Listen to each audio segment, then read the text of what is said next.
सभी प्रिय भाई बहनों को जय मसीह की। अब हम बाइबिल की नेक्स्ट पुस्तक निर्गमन के बारे में पढ़ेंगे। निर्गमन में इज़राइलियों का मिस्र से निकलना और मिस्र में इज़राइलियों का दास बनना और इज़राइलियों की दुर्दशा के विषय में अध्याय 1।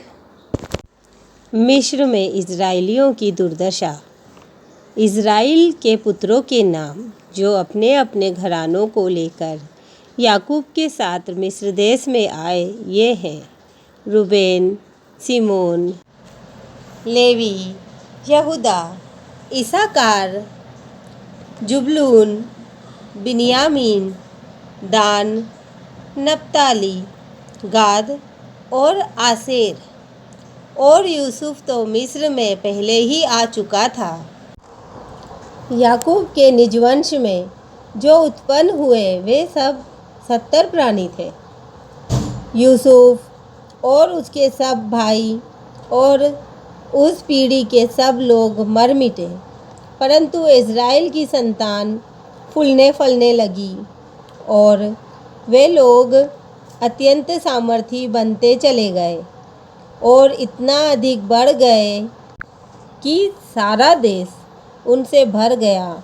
मिस्र में एक नया राजा गद्दी पर बैठा जो यूसुफ को नहीं जानता था। उसने अपनी प्रजा से कहा, देखो, इज़राइली हमसे गिनती और सामर्थ्य में अधिक बढ़ गए हैं, इसीलिए आओ हम उनके साथ बुद्धिमानी से बर्ताव करें। कहीं ऐसा ना हो कि जब वे बहुत बढ़ जाएं और यदि संग्राम का समय आ पड़े तो हमारे बैरियों से मिलकर हमसे लड़ें और इस देश से निकल जाएं। इसीलिए उन्होंने उन पर बेगारी कराने वालों को नियुक्त किया कि वे उन पर भार डाल डाल कर उनको दुख दिया करें। और उन्होंने फ़िरौन के लिए पितोम और रामसेस नामक भंडार वाले नगरों को बनाया, पर जो वे उनको दुख देते गए त्यों वे बढ़ते और फैलते चले गए। इसीलिए वे इज़राइलियों से अत्यंत डर गए। तो भी मिस्रियों ने इज़राइलियों से कठोरता के साथ सेवा करवाई और उनके जीवन को गारे, ईंट और खेती के भांति भांति के कामों की कठिन सेवा से दुखी कर डाला और उनके जीवन को गारे, ईंट और खेती के भांति भांति के काम की कठिन सेवा से दुखी कर डाला।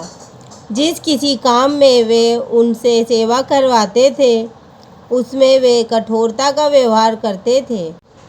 सिप्रा और पुआ नामक 2 इब्री भाइयों को मिस्र के राजा ने आज्ञा दी, जब तुम इब्री स्त्रियों को बच्चा उत्पन्न होने के समय प्रसव के पत्थरों पर बैठी देखो, तब यदि बेटा हो तो उसे मार डालना और बेटी हो तो जीवित रहने देना।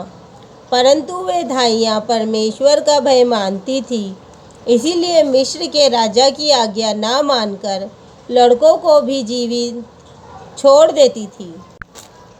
तब मिस्र के राजा ने उनको बुलवा कर पूछा, तुम जो लड़कों को जीवित छोड़ देती हो तो ऐसा क्यों करती हो?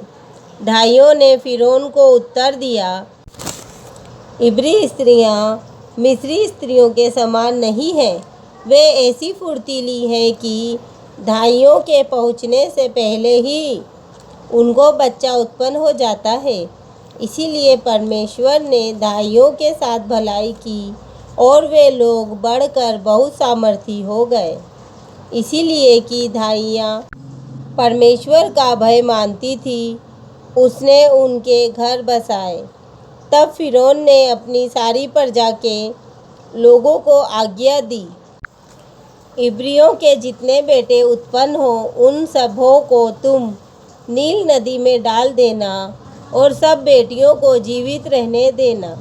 आमीन।